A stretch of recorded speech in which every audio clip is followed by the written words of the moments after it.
Everybody wants to be successful, and yet we all have different ideas of what that is.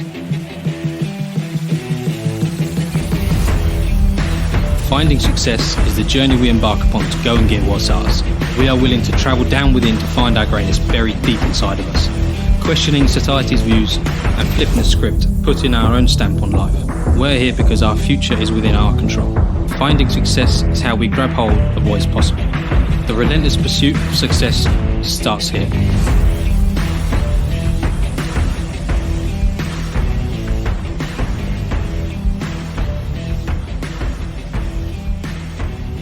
We're finding success, and we're here to help break that monotony of life and help you find your version of success. Welcome to another episode. Second one of the year. It's January. Feeling a bit down, January blues. After Christmas. It's always the same, though, isn't it? After Christmas, after New Year. Yeah, the festive times, the family's gone, you're back at work. Yep. It's just not the same, is it? Back into the swing of day-to-day life. People who are living in that paycheck-to-paycheck role. Yeah. If they're not progressing in their life. If you haven't already, though, go back and listen to the previous episode where we talk about structuring a bank account to start the year off right. So, following on from last week's episode, we're going to keep the theme the same along the financial routes, all right? So this week we're going to talk about debt. Good debt, bad debt, what is debt? Because it's just a topic we want to talk about. We feel like it's important to know, to get the understanding there. So, Adam, what is debt? Debt can come in all manner of things. The explanation of debt is you're going into negative funds, basically. Negative. You owe the bank. It's as simple as that. You owe the bank money. Whether that be a mortgage, whether that be a credit card, whether that be overdraft, you've had too much of a Christmas spend. It's basically going into debt, into negative equity. So that's a nice word. When I hear the word debt, it resonates negatively with me. Yeah. I don't know whether it's just the way I've grown up or just the way, I don't know, our generation or I think, our generation have grown up. I think debt as a whole, moving from the 19th century to the 21st century, is a completely different matter of life. I think a day-to-day person who is in debt is more common today than what it was back in the 1900s. Why?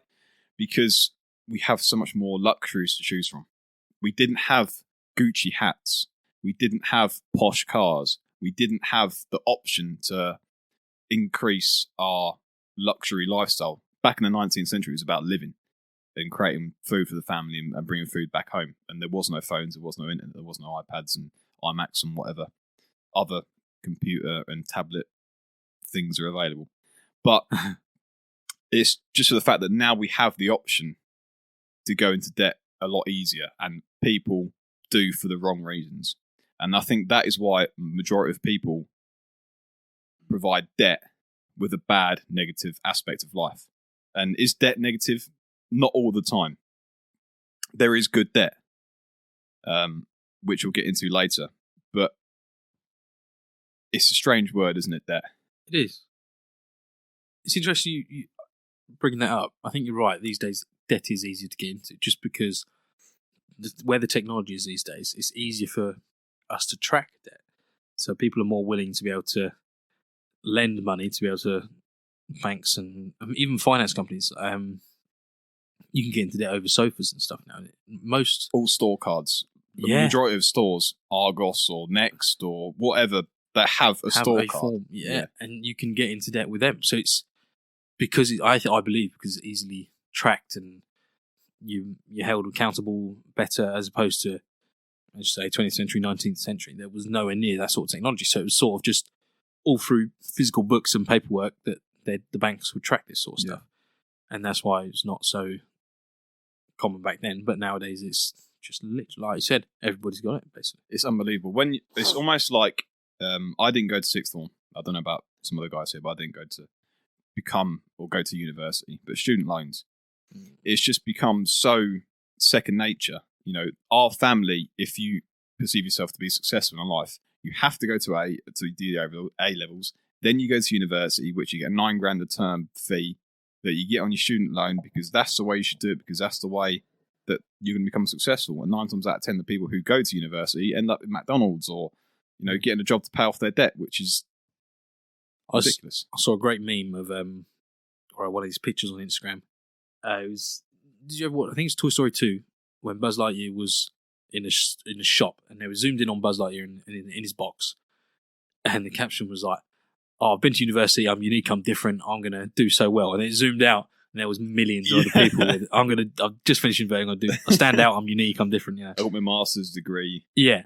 So many people have got them. That's no longer the differentiator. That's no longer giving you that extra edge, because literally anyone can go to university and get a degree. Yeah.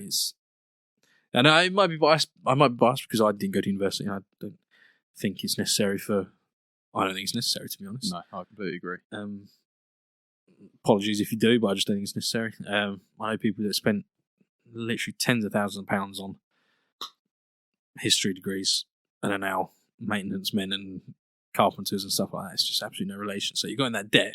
It might have been a fantastic time of your life, but is it worth getting that amount of debt? Because interestingly, the student loan is the only loan you can't ever get out of. Yeah. If you were to get a business loan, you can go bankrupt, you clear your name, and that's it. You're gone. It's gone. But student loan is with you for life, and if you don't focus on paying it off quick, it can be there for 20, 30, 40 years. Sometimes. I know someone. I can't remember how old he is. I think he was turning early 40s, maybe, and he ran up a massive amount of student loan from doing his all types of degree, done like 3 universities or something to get the highest degree you could possibly do. And I think he turned early 40s and he's just about finished paying off his student loan. It's just like early 40s. Yeah. Is it really worth it? And it wasn't. He's a carpenter, like you said. It got him nowhere in life. No. His history degree got him to be a woodworker. Unbelievable. But unfortunately, that's the society we live in. It is. We're pushed down that route because I guess they want us to do. They want highly educated population, but it doesn't really work quite as well as they thought. I don't know. But the other option to that is positive debt.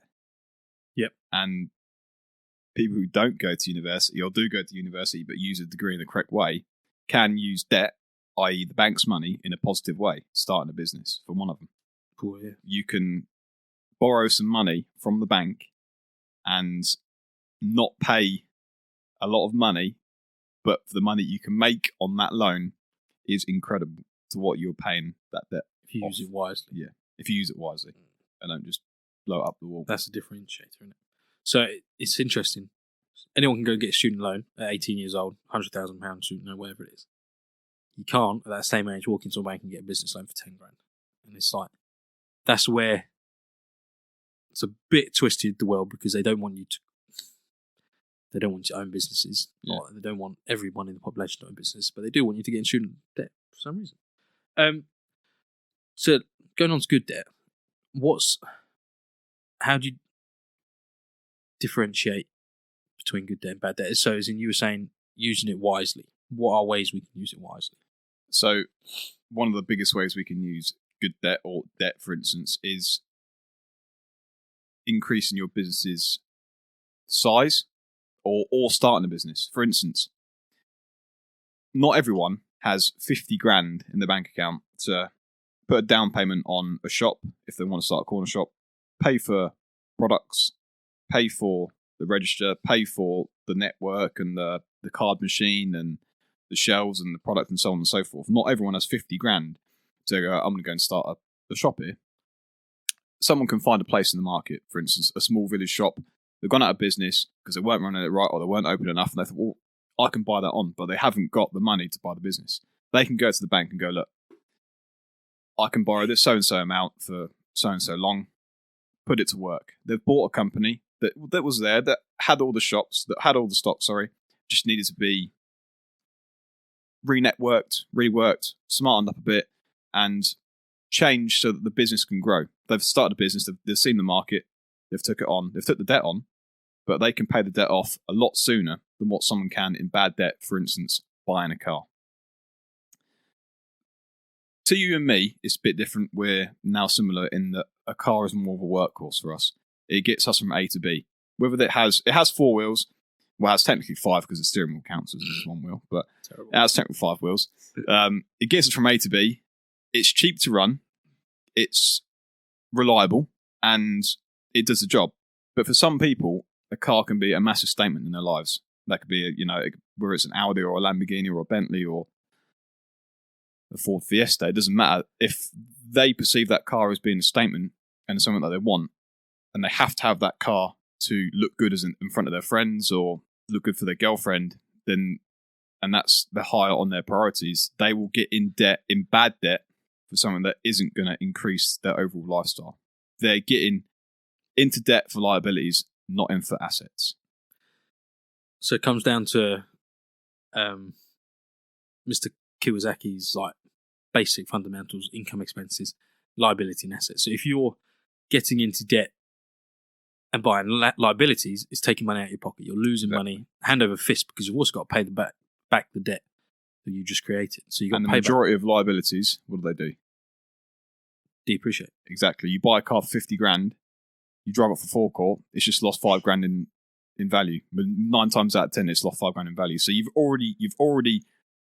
are now owe the bank an extra 5 grand because you can't exactly go around the corner and sell that car for the money you've just driven it off the forecourt for. So that's good. So we got a car. I just got out 10 grand loan to buy this car.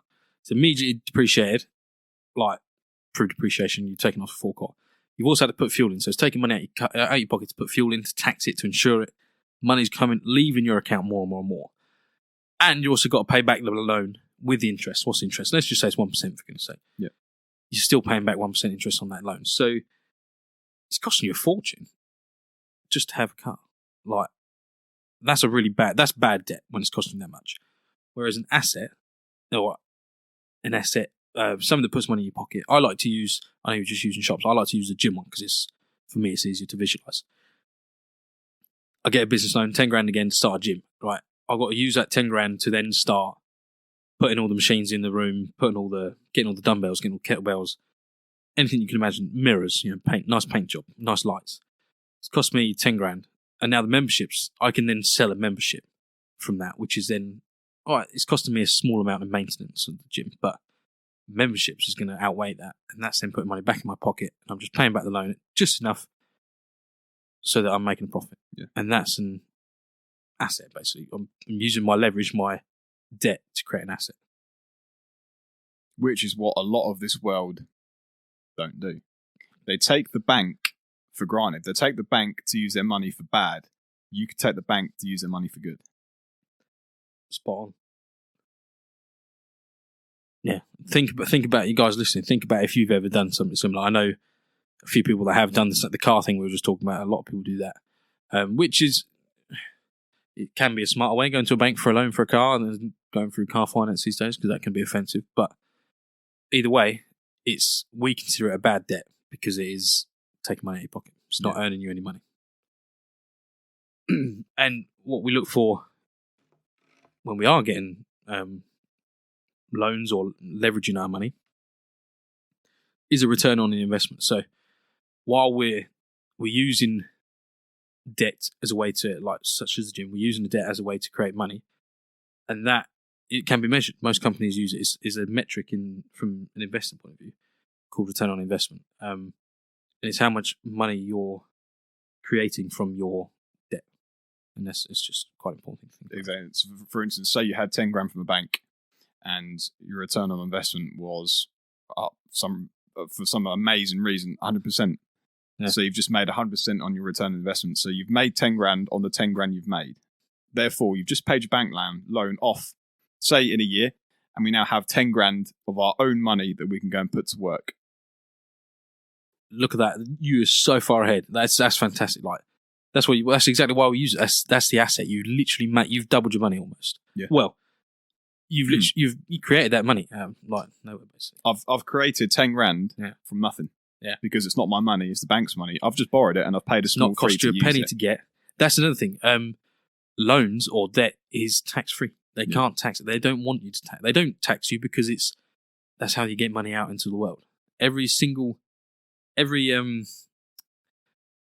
bit of money in the world has come from a loan of some sort, whether it's the banks, whether it's a business loan, whether it's stimulus from the government. It's basically come as debt at one point in its life.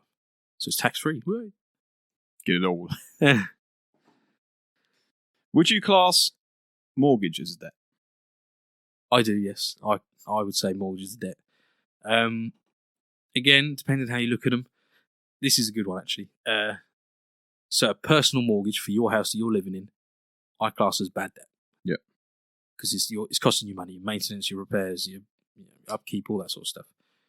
It's costing you money. However, I believe a mortgage or multiple mortgages for properties you're renting out, your Airbnb style, investing, all that sort of stuff that's putting money in your pocket, I would say it's good debt. Yeah.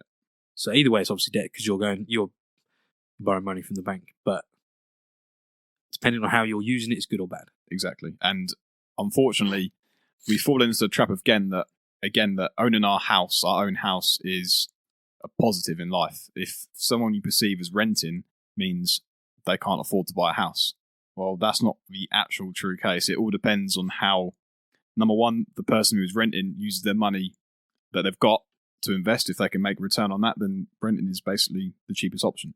You know, if you have to go and put a 10% down on a 200 grand house, well, that's a lot of money. But if you went to go and rent a house or a room for £300 a month and you used 9 grand to go and invest in the market and you made a 10 or 8% return on your money, well, there's no brainer, isn't it? If you value wealth building higher than you do owning a house, then your answer's right there. I like to use a similar comparison when we have this, because this comes up quite a lot, because a lot of people are fixated on buying a house. It is their be-all, end-all. In the UK, it seems to be a thing was drilled into us from 15. Oh, you want to get a good job and buy a house? Yeah. Like, it's just drilled into us. And it's I think it always will be, though. I think it always will be. No matter what you do in life, there's people that are for and against. Oh, true, yeah, 100%. 50%, what am I saying? Only 50% of the population will ever agree with you. You're never going to please it. Exactly. So, we'd be interested to hear your thoughts, listeners. Like, let us know what you think. Are you looking to buy? Are you renters? Are you bothered? Let us know. Talk to us. But I personally am not bothered because wealth building is high on my agenda. But going back to what you're saying, so say you had 25 grand to put down as a deposit. If you were to be investing that 25 grand, you'd be seeing returns every single month, every single quarter, as long as you're investing in the right way, you would see returns. Yeah. Whereas if you were to put that into a house, what you're doing is you're freezing that money. You're literally putting it on ice because you have no access to it. You cannot, as soon as you get a loan, a mortgage, you can't just suddenly then remortgage it. You can't just get all the equity out of the house. You've frozen your money. Yeah. Whereas if it's in the markets, it's liquid. You can cash out. You can have the cash in your hand in 3 days' time, like less than that. It's so quick these days.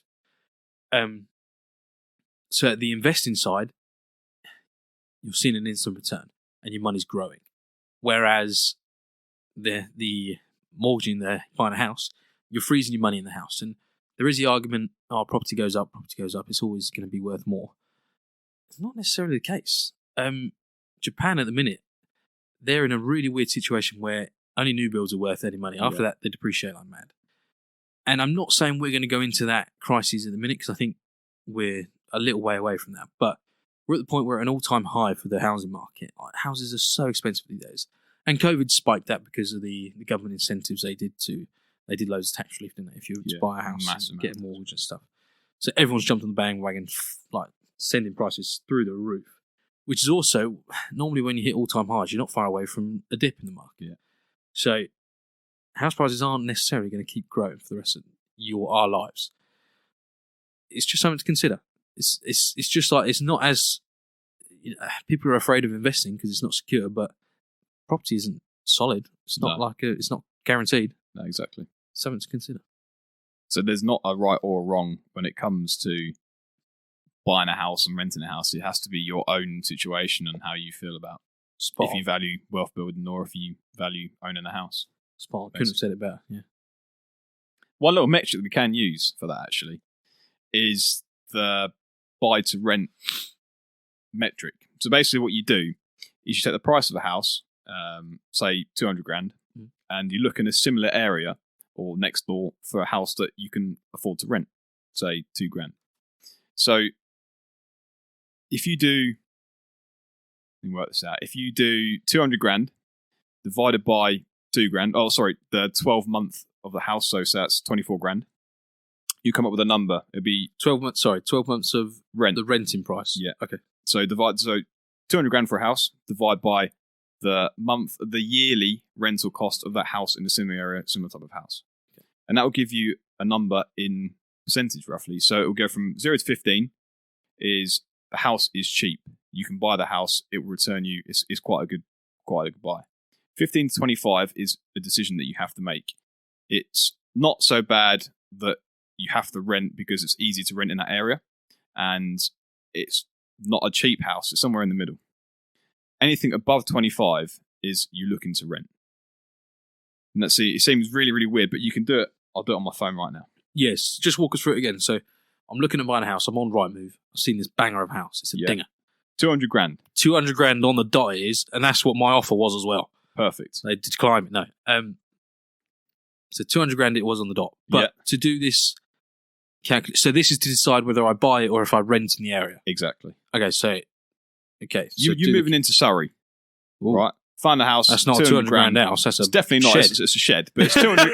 It's 200 grand no matter what. But you've seen a house next door that's up for rent. Yep. And that's 24 grand a year to rent. Okay. With you. So we've got 200 grand for the shed. All right, and we're going to divide that by the yearly cost to rent the shed. Annual, which is 24. All right. Now that equals 8.3. Okay. So you buy because it's a good price. You buy the shed because it's within that first bracket, the 1 to 15. 1 to 15. Now let's increase the shed. Let's say that the shed's now. It's a nice shed. The shed's now 500, and we'll go 300. It's Surrey. All right, we'll go 500. You got an extension on your shed. 500 on the shed, and say you can now rent the shed for 2.5 grand. Well, no, we'll keep it the same for purposes. Annual price of 24 grand. Okay. So we'll have that, and we'll go. Hang on, I pressed the wrong button. Do apologise. So 500 grand divide by 24,000 because that is the price of yearly. The annual rental cost. Now that gives us 20, which is decide. Oh.